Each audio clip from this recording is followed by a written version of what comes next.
Okay, so masakan kedua untuk hari ni ialah kita orang buat taupok. Taupok bersarak lah.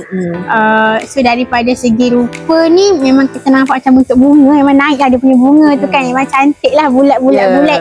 Okay, and then dia punya tekstur pun kita boleh nampak luar dia macam rangup, macam crispy.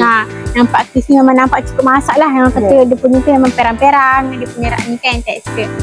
And then untuk rasa ni dia tawar. Dia tawar sebabnya mungkin perasa tu kurang, so dia tak cover seluruhnya. So tapi kalau cicai dengan sos dia sedap lah. Dia orang kata dia balance lah rasa tu. Tapi kalau makan saja memang tawar. Tapi masuk je dia crispy. Dalam tu kita dapat rasa bunyi lembut dalam dia tu. Alright.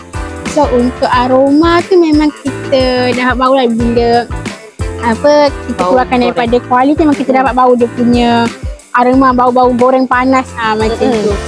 Okay, and then untuk cabaran dia, sebab saya yang buat untuk terbalikkan tu, dia macam susah. Sebab dia kena potong kecil-kecil. And then macam nak keluar tu pun kena berhati-hati, takut terkoyak kan. And so benda tu benda tu dia macam makan masa. So bila dah makan masa kat situ, dia macam dia rushing untuk proses seterusnya.